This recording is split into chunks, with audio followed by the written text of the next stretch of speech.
capítulo 10 y vamos a leer desde el verso 19 hasta el 25. Y voy a hacer algo muy interesante. Voy a comenzar diciendo, así que. Y ya. La Biblia dice a través de la carta a los Hebreos, que fue escrita aproximadamente en el año 60 después de Cristo, así que. Y cuando nos dice así que, nos está expresando que los otros 9 capítulos llevan diciéndonos secuencialmente un montón de verdades, a tal punto que cuando dicen así que, es como cuando el pastor dice y por último. Ese es el trasfondo cuando uno hace el análisis del texto. Así que, hermanos, teniendo libertad para entrar en el lugar santísimo por la sangre de Jesucristo. Vamos a leer los 3 primeros versículos. Por el camino nuevo y vivo que Él nos abrió a través del velo, esto es, de su carne, y teniendo un gran sacerdote sobre la casa de Dios, acerquémonos con un corazón sincero, en plena certidumbre de fe, purificando los corazones de mala conciencia y lavados los cuerpos con agua pura. Vamos a dejar hasta allí.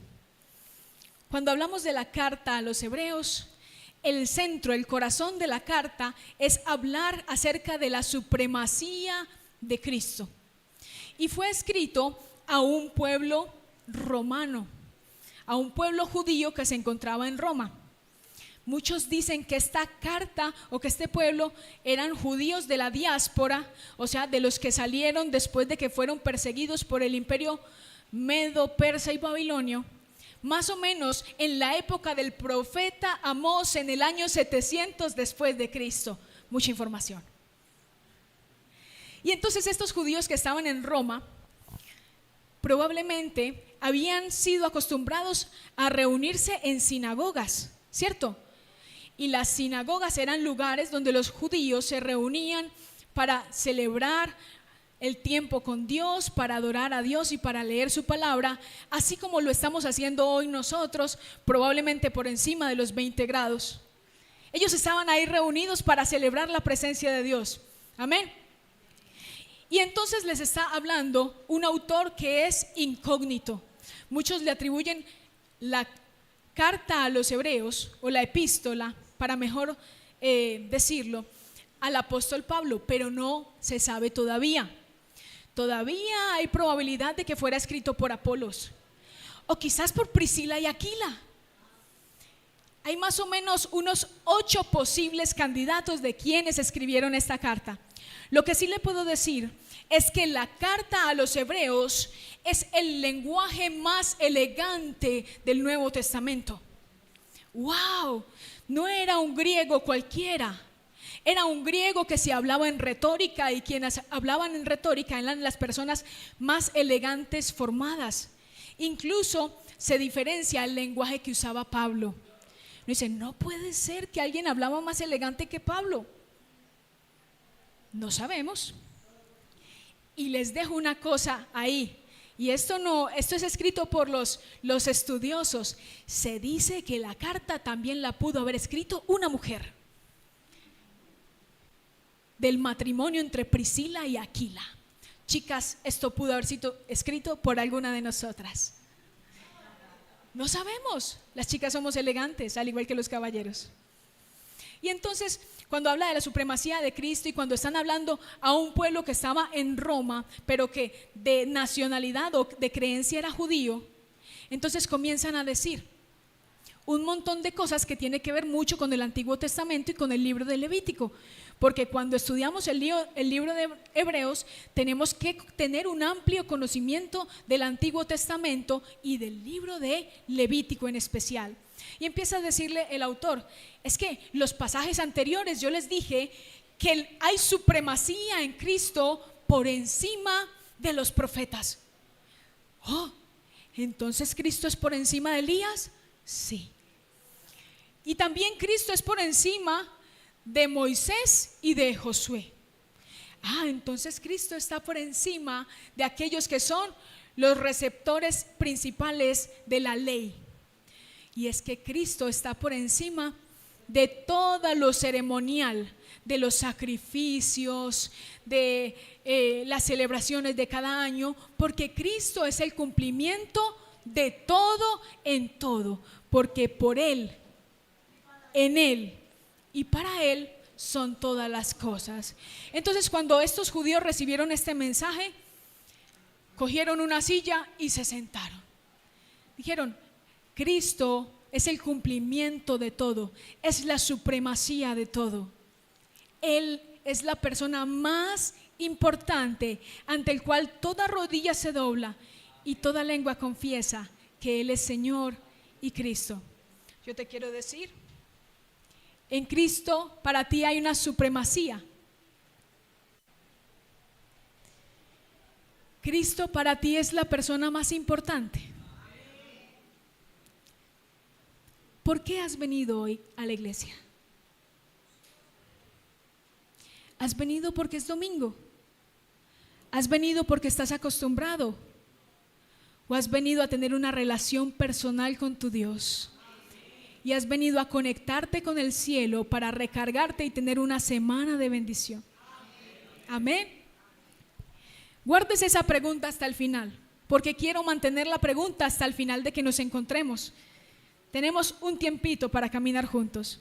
Entonces, le dice aquel hombre a esta iglesia que Cristo está por encima de los sacrificios, de la ley, de los profetas. Y después dice en el verso 23, volvamos al 22 por favor, si me ayudan en la proyección. Acerquémonos con un corazón sincero. ¿Y qué quiere decir sincero? Y cuando dice la primera palabra, así que hermanos podemos entrar, acerquémonos, ¿qué está queriendo decir? Que no podíamos entrar, que no podíamos estar allí, que resulta que el Señor Jesucristo murió por nosotros porque estábamos a un año de presentarnos en la presencia de Dios. Estábamos a un año de esperar que el sacerdote entrara y cruzara del lugar santo al lugar santísimo, y en ese año esperar que el sacerdote ofreciera, y la única forma en que el sacerdote pudiera entrar en ese lugar era que el lugar era separado. ¿Por qué? Por un velo. Y resulta que ese velo era ¿cómo? ¿Será que es un velo así delgadito como las camisas que usamos ahora? ¿Será que era un velo traslúcido? Yo me imagino un velo ahí diciendo: este es el lugar santo, este es el lugar santísimo. Y entonces nos presentamos y hay una cortinita delgadita. No, resulta que era un telón gigante, más o menos de 18 metros de ancho, medía lo mismo que la palma de una mano. O sea que era resistente, ¿cierto que sí? Y aparte de eso, era compuesto por 3 tipos de hilos entretejidos de una manera perfecta: lino azul, escarlata. Eran colores de realeza que decían: venga, así haga, toc toc, aquí no entra cualquiera, es solo el sacerdote, solo de la tribu de Leví, que se presentan una vez al año, y cuando vienen aquí, los pecados a través de la sangre que se esparcía de aquel cordero era la que tipificaba que había perdón de los pecados. Y resulta que dice entonces aquel que escribió Hebreos: ya puedes entrar, entra con valentía, ya puedes entrar a la presencia de Dios, acompáñame. Porque el velo fue roto, porque cuando Jesús estuvo en el madero y dijo consumado es, el velo se rompió de arriba y abajo de un solo tirón. Si hubiera sido por abajo hubieran tardado días o semanas tratando de cortar eso, pero de una vez el Padre dijo consumado es. Y consumado es, puedes entrar. La pregunta es: ¿quieres entrar? ¿Tú quieres entrar? Porque al principio el pueblo iba a la montaña y después de la montaña él decía: yo escucho esa voz tan miedosa, como truenos, como relámpagos, que yo no quiero entrar ahí. Y después, cuando ya no se encontraban con Dios en la montaña, ¿se encontraban en dónde? Muy bien, en el tabernáculo. en el tabernáculo de Moisés. Y entonces ahí iba el pueblo y ofrecía sus sacrificios, y iban 3 veces al año sagradamente y ya cumplían. Y luego a través de David cambió el panorama, porque su hijo Salomón construyó el templo más glorioso, considerado una de las maravillas del mundo. Usted había escuchado eso, ¿cierto? Todos pasamos por sociales y estudiamos y nos dimos cuenta que el templo de Salomón fue una de las maravillas del mundo. Pero el templo de Salomón también fue destruido. Y después de eso siguió el templo de Herodes. Y el templo de Herodes también fue destruido. Y ya voy para allá cerquita. Resulta que le dicen, gracias Señor, le dicen al pueblo que está gobernando un hombre llamado Claudio, un romano, y ese romano está comenzando a dirigir todo lo que tiene que ver con el gobierno sobre los judíos. Y ese romano comienza a decir: este pueblo me tiene que pagar impuestos. Todavía no lo asumían como esclavos por completo, pero los controlaban a un punto que ellos estaban desesperados. Y se levantó un hombre llamado Tito, y Tito fue un perseguidor de la iglesia en aquel entonces. Y es el año más o menos donde se escribe la carta, en el año entre 60 y 70 después de Cristo, cuando comienzan a perseguir a los cristianos. Y entonces llega este autor y le dice: acerquémonos pues. ¿Qué quiere decir? Que habían dejado de reunirse, que habían dejado de acercarse, que no era igual la sinagoga. Y la sinagoga era un espacio especial porque se reunían los judíos de tradición junto con los nuevos judíos cristianizados de la época. Y entonces en este lugar judío lleno de cosas, primero se celebraba una alabanza, algo especial, luego una adoración, y luego se leía la palabra de Dios, la Torá. Y al leer la palabra de Dios, la Torá, eran ministradas las necesidades, eran invitados a ser fortalecidos, porque es que cuando a mí me están persiguiendo, yo necesito una voz de esperanza. Y la iglesia de hoy está llena de teología, pero está falta de pasión. Estamos llenos de libros, tenemos un conocimiento profundo de las doctrinas, y mi intención no es hacer hoy eclesiología, mi intención es vivir hoy eclesiología, que es el estudio de la iglesia, que es la profundización que necesitamos para que los corazones estén encendidos. Y después de que vemos que el cumplimiento se dio y de que podemos entrar a la presencia de Dios, es porque el velo se rompió y tipifica este velo al cuerpo de Cristo. Amén. Que fue presentado a Dios como un sacrificio en honor a nuestros pecados, y a través de este sacrificio podemos entrar al lugar santo. La pregunta es: cuando venimos aquí, ¿entramos a un lugar físico o entramos a un lugar espiritual? Si no estuviera Alexandra Fuenmayor, sino Jesús en este lugar, ¿cómo serías tú? ¿Qué ropa te hubieras puesto? ¿Cómo sería tu actitud?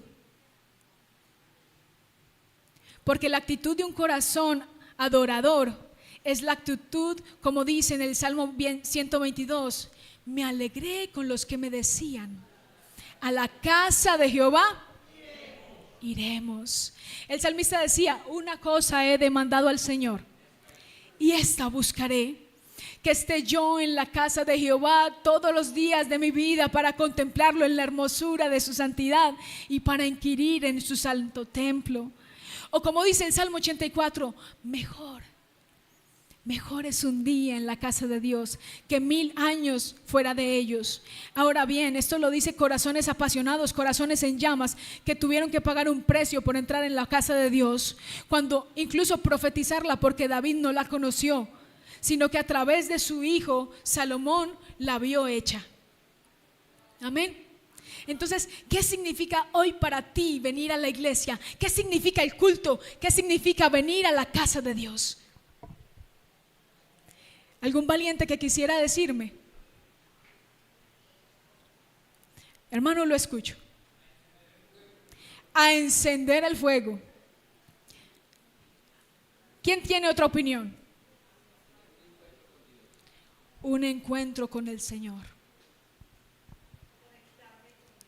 a conectarme con Dios. Y yo no tengo duda de que los 3 hermanos que han respondido, todos han estado conectados con Dios. Entonces, ¿cuál es la diferencia entre cuando me conecto con Dios aquí desde su casa y cuando me conecto desde la mía, o desde mi trabajo, o desde mi estudio? ¿Existe diferencia o es lo mismo? Y no estoy diciendo son bienvenidos los de la iglesia virtual. No estoy haciendo exclusión, porque la idea es hacer inclusión. ¿Cuál es la diferencia? ¿Cómo?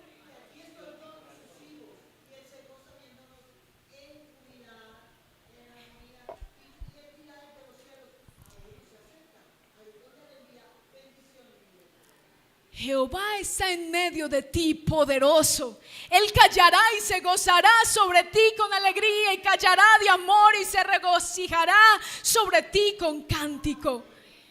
Y dice que la bendición de Él es que las que se derrama como el aceite, el buen óleo que va desde la barba de Aarón y se riega por sus vestidos.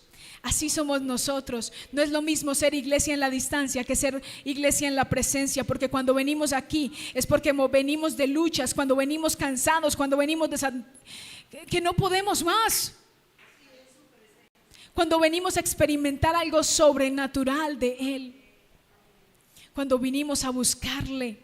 Es porque afuera están pasando cosas difíciles, porque afuera dijeron es que Alexandra esto, porque en la casa dijeron es que Alexandra aquello. Cuando sucede que venimos aquí es porque venimos cansados del camino a decir: Señor, sumérgeme en el río de tu espíritu. Señor, haz algo conmigo. Señor, que tu poder se perfeccione en mis debilidades. Señor, lo que no he visto lo quiero ver en tu presencia. Y cuando eso sucede, alguien me pone la mano en el hombro y me dice: yo ya pasé por ahí. No te canses, no te dejes vencer, no estés triste ni abatido, porque tu Dios está contigo y caminará contigo y te dará la victoria hasta que tú la veas.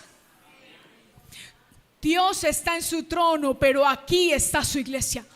Y la iglesia del Señor se tiene que levantar y se tiene que fortalecer. La iglesia del Señor tiene que levantarse del sueño, del letargo espiritual. Y no da lo mismo si nos quedamos en casa que si estamos aquí. Tú puedes ver una excelente prédica, pero mirando la prédica por celular no vas a bendecir a nadie.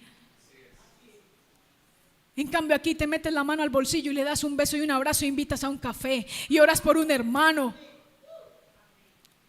Aquí estás para ver la gloria de Dios. ¿Y sabe cómo yo veo la gloria de Dios? Voy a pelear con este vestido. Le quiero mostrar. Necesito al papá. Necesito los matrimonios. Necesito un intercesor. Y necesito que me abracen todos.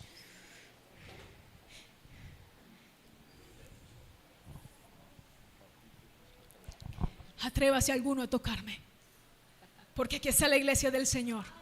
Atrévase alguno a decir algo de mí, de la hija de Dios. Atrévase alguno a no ver la gracia y el amor de Dios, cuando aquí están los guerreros del Dios vivo, que han levantado sus manos y han dicho: caminaremos con ella y seremos para ella respaldo y seremos para ella bendición. Y cuando yo no pueda, ¿ellos qué van a hacer? Esto es ser iglesia. Y cuando yo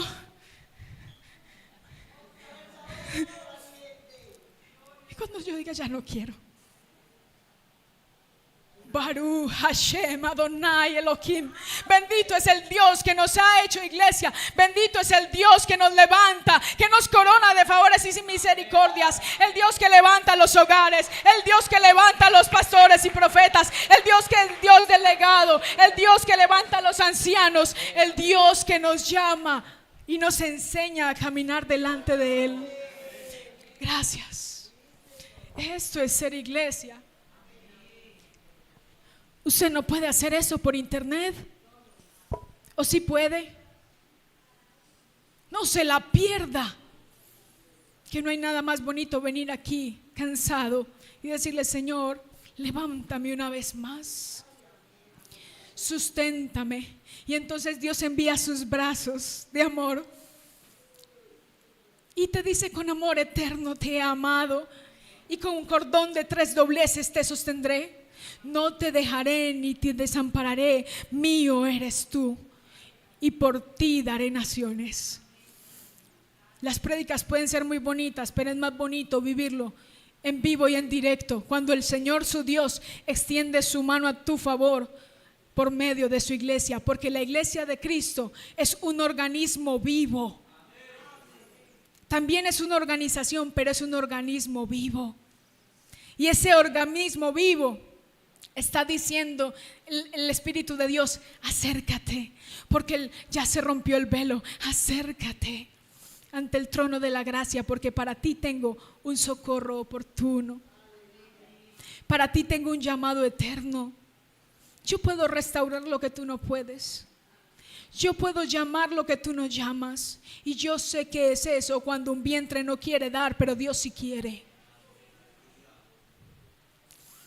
Y no se preocupe, no solamente son vientre las mujeres, también hay vientre espiritual. Y ese vientre espiritual se tiene que abrir.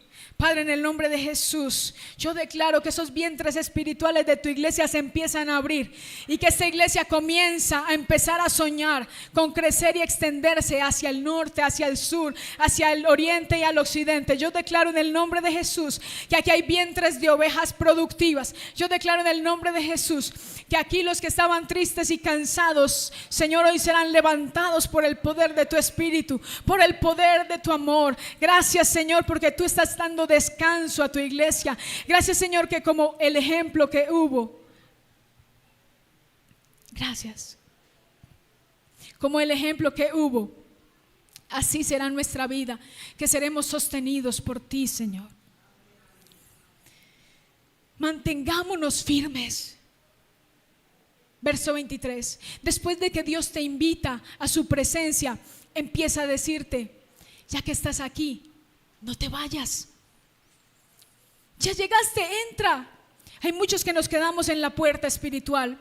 Hay muchos que preferimos quedarnos en el atrio de la casa de Dios, cuando ya podemos pasar por el lugar santo y entramos al lugar santísimo. No te quedes en el atrio. Entra a la presencia de Dios. Por favor, no te quedes afuera. Aunque los tiempos sean difíciles, aunque sientas que las cosas están muy difíciles, aunque sientas que lo vas a perder todo, aún así entra a la presencia de Dios. Y cuando logres entrar ahí, mantente firme, no claudiques en tu fe. Mantente firme sin fluctuar en la profesión de nuestra esperanza, porque fiel es el que nos prometió. Y consideremos los unos a los otros para estimularnos al amor y a las buenas obras. ¿Cómo usted estimula al otro al amor y a las buenas obras? ¿Cómo logra hacerlo? Yo conocí una mujer que, sin importar cómo uno llegara a ella, siempre había dos cosas que hacía. Y era uno abrazar y otro decir: cuánto te ama el Señor. Cuánto te ama el Señor. Y esa mujer medía menos de 1,50, era chaparrita.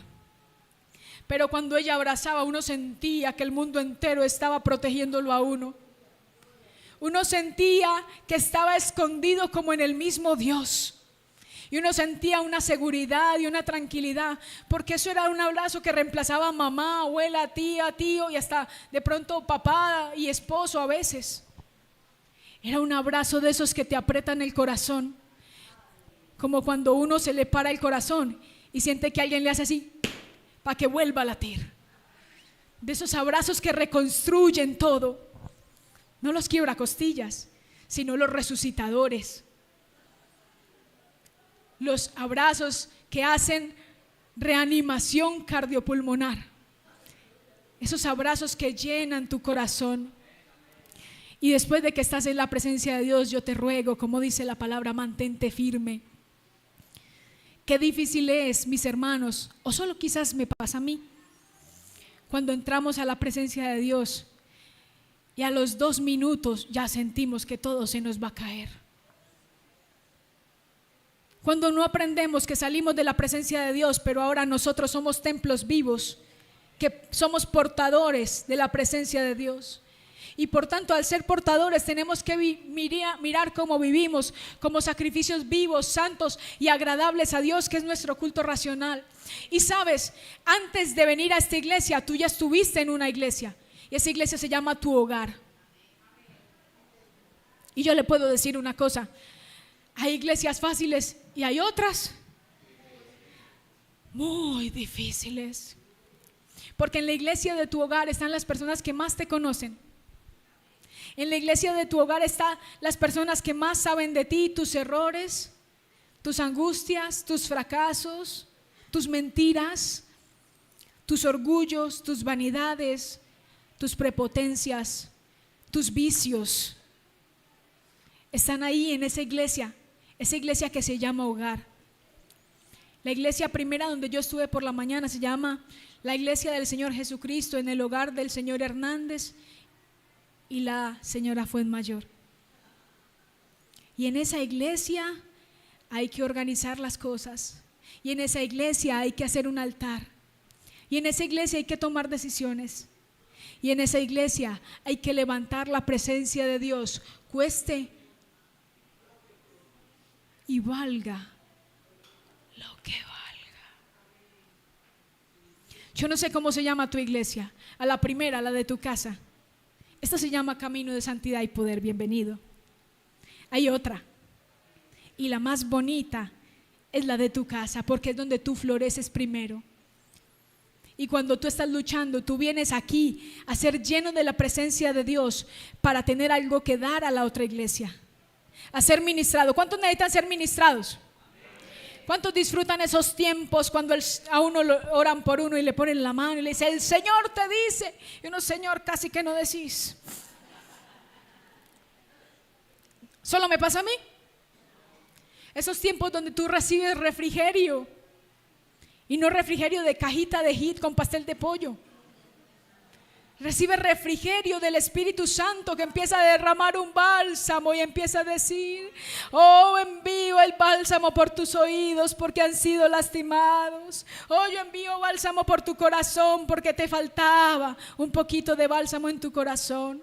Oh, tú estabas pierniquebrada, ovejita, pero yo ya te vendé para que tú puedas seguir caminando, porque tu vara y tu cayado me infundirán aliento, y tú aderezas mesa delante de mí en presencia de mis angustiadores, y aún así unges mi cabeza con aceite, y mi copa está rebosando, porque el bien y la misericordia de el profeta Samuel, concebido después de una oración con un corazón derramado. ¿Acaso no fue encontrada esta mujer llorando, gimiendo, hablando entre dientes? Y le dice el pastor de esa época, el profeta, que era ¿quién? Elí: pero mujer, ¿cuántos aguardientes llevas? Y ella le dice: no, mi señor, yo no me he tomado nada, esa amargura de alma lo que tengo, porque mi vientre no concibe. Y ese hombre la miraba raro, porque ella se quebrantó de una manera en que nadie más sabe quebrantarse. Derramó su perfume delante de aquel hombre, y aunque él no la escuchó con intención, aunque no hayas tenido los mejores pastores, aunque no hayas tenido la mejor iglesia, aún la cabeza es una: Cristo. Y no tienes excusa para decir que te trataron mal. No tienes excusa para decir: es que yo no quiero volver. No tienes excusa, porque no has puesto los ojos en el hombre, has puesto los ojos en Jesús, el autor y consumador de la fe. Y yo entiendo que los hombres nos equivocamos, que los hombres decimos cosas que a veces no debemos decir, pero el Señor está aquí como el pastor de los pastores, diciéndote: quédate conmigo, no te vayas, mantén tu firme y vuelve a las buenas acciones. Enamora tu corazón de mi presencia, porque no habrá otra igual. Los que están aquí es porque entendieron que está por venir el Cordero de Dios que quita el pecado del mundo. Usted viene a la iglesia porque está convencido, porque está seguro de que Él vendrá. Y usted falta, y puntos suspensivos. ¿Por qué faltamos a la iglesia? Si el Señor nunca falta a la iglesia.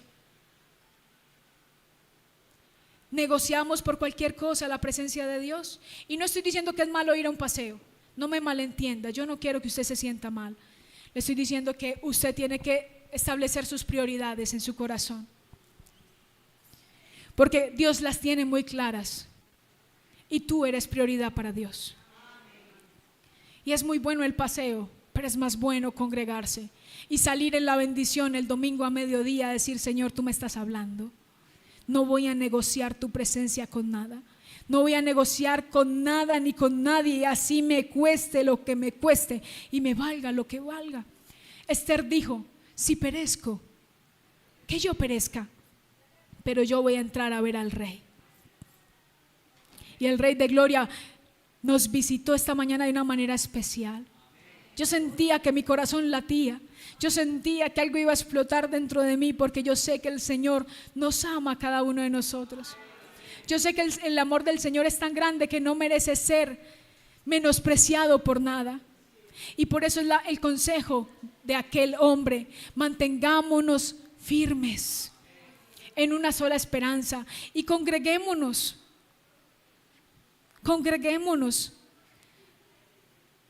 Y parece lo que llaman algunos un argumento circular, que da vueltas y vuelve al mismo punto, pero no. Resulta que cuando estamos claros de que Cristo es superior, entendemos de que es necesario de que la iglesia sea fortalecida antes que perseguida. Lo voy a repetir. Es necesario que la iglesia sea fortalecida antes de que sea perseguida. ¿Y por qué? Porque si hoy con dificultad a veces nos cuesta congregarnos por muchas cosas, porque hay mucho que hacer, porque estamos cansados, imagínese el día en que seamos perseguidos. Ay, si no se nos ve ni el polvero. ¿O tú vendrías a la casa de Dios a riesgos de que te apresen? ¿Tú vendrías? Y era tanta la presión que en aquel tiempo vivían en el 60 después de Cristo, que incluso se reunían en casas en Roma. Y era tanta la presión que ellos vivían que tuvieron que salir huyendo el matrimonio de Aquila y de Priscila, porque los iban a encarcelar a causa de la persecución del evangelio. Es necesario que la iglesia sea fortalecida antes de que sea perseguida. No esperes de que Dios mande una situación especial para que busques la casa de Dios. La Biblia dice: no seas como el caballo o como el mulo, que no tienen entendimiento, que los tiene que llamar su Señor con un freno en la boca. Antes preséntate delante del Señor, dice Romanos 12:1, como un sacrificio vivo. Ayúdeme con ese texto si se puede. ¿Como un sacrificio de qué tipo? Ay, Señor, lo siento. Vivo, santo y agradable, que es nuestro culto racional. Si no participamos de la verdadera adoración y no perseveramos, como nos dice este pasaje, finalmente nos apartaremos, nos enfriaremos y nos perderemos. ¿Qué quiere decir? Y voy a hacer dos metáforas antes de acabar para que usted lo tenga en su corazón. Los que somos hijos de Dios somos como peregrinos. Amén. ¿Un peregrino tiene casa? No. Un peregrino solo tiene un camino. Caminante no hay camino, se hace camino al andar, dice el cantante. ¿Y dónde está tu verdadero hogar? ¿Dónde está tu verdadera casa? En el cielo, donde hay muchas moradas. Amén. Y es en el cielo donde tú tienes que prepararte aquí en la tierra. ¿Y cómo te preparas tú aquí en la tierra? Viniendo a la casa de Dios. Porque aquí aprendes a orar, aquí aprendes a ayunar, aquí aprendes a adorar, aquí aprendes a través de los ritos o algunas cosas que son elementos de gracia para nosotros, como el bautismo, como la Santa Cena, de que el Señor un día celebraremos una boda, de que tenemos que morir al pecado y nacer en Cristo Jesús del agua y del Espíritu. Y por eso somos extranjeros y peregrinos, estamos caminando hacia el supremo llamamiento. Y la otra metáfora que le quiero poner en su corazón es que somos carbones. No hay nada más rico para mí que encender el fuego de un asado.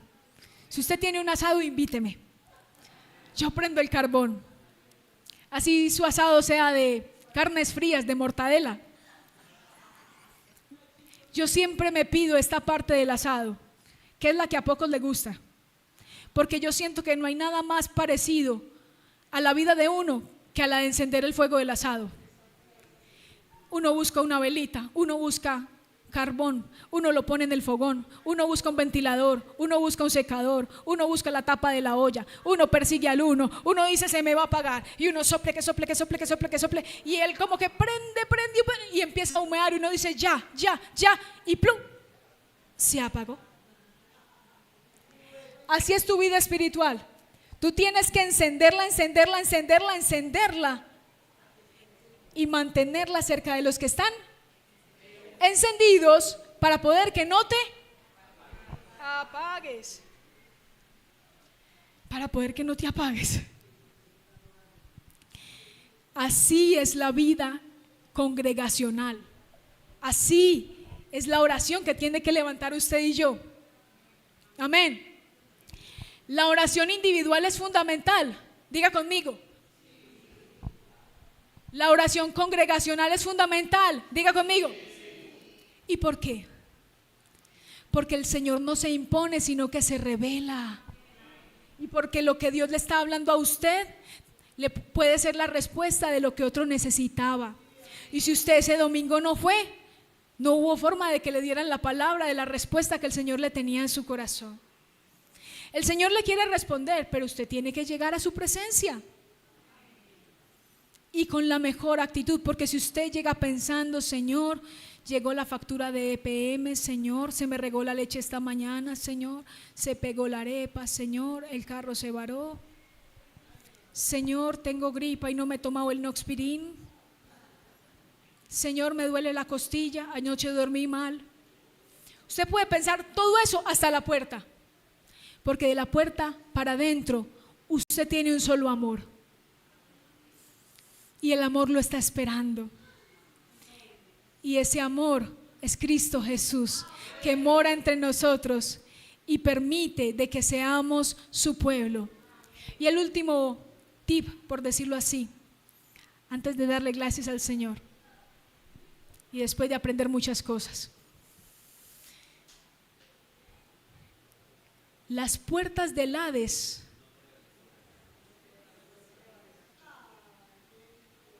no prevalecerán, no ante la casa de Pedro, no ante la casa de Pablo, no ante la casa de la hermana Josefa, que vive en el alto por allá donde hay 5 gatos. Las puertas del Hades, o sea, el mismo infierno, tiene que retroceder cuando una iglesia está viva. ¿Cada cuánto se reunían en el Antiguo Testamento? En la Septuaginta nos enseña que ellos se reunían los sábados, que había reuniones cada 8 días, pero en la iglesia naciente, en el Pentecostés, se reunían todos los días, porque se añadía cada día a los que habían de ser salvos. Por eso tenemos que entrar a la presencia de Dios todos los días, y si es posible dar un pasito por la casa de Dios, también todos los días. Siempre es oportuno venir a la casa de Dios, y no de cualquier manera. ¿Se acuerda que cuando uno iba a la iglesia tradicional, uno se quitaba la gorra y uno hacía un silencio y uno bajaba la cabeza, o se quitaban el sombrero, hacía reverencia? Incluso yo, cuando me monto en el transporte de la mañana, veo que cuando pasamos cerquita a una iglesia católica, la mitad del bus hace una cosa: se echa la bendición.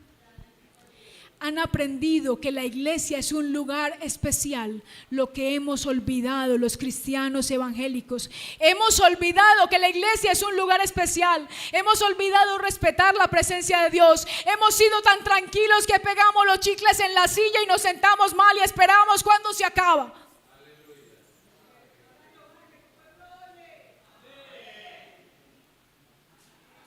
Pero las puertas del Hades no prevalecerán a quien entiende que es una iglesia, Porque la iglesia no es los que se sientan aquí. La iglesia son millones y millones que levantan sus manos en santidad a Dios y dicen: Señor, seremos aquellos testigos. Por tanto, id y haced discípulos para que me sean testigos en Samaria, en Judea y todas las naciones de la tierra. Aquellos que son testigos de un Dios vivo, aquellos que son como brasas ardientes en el altar de Dios, donde el fuego nunca se apaga, donde la presencia te levanta sin importar la circunstancia, sin importar el dolor, sin importar el fracaso, sin importar el rechazo, sin importar cómo te hayan tratado en esta casa. Dios es el pastor de los pastores. Y te quiero decir, si te trataron mal, si te ofendieron, si no te pagaron dinero, perdona. Perdona, porque como iglesia hemos fallado, pero Dios no es el culpable de eso. Dios está en su trono dándonos su espíritu y llenándonos. Llénate tú de argumentos para ser alguien con identidad de iglesia. Llénate tú de argumentos para decir: voy a ir a la casa de Dios, porque me alegré con los que me decían: a la casa de Jehová iremos. Démosle un aplauso al Señor, que nos ayudó hasta el final. ¿Puede ponerse sobre sus pies?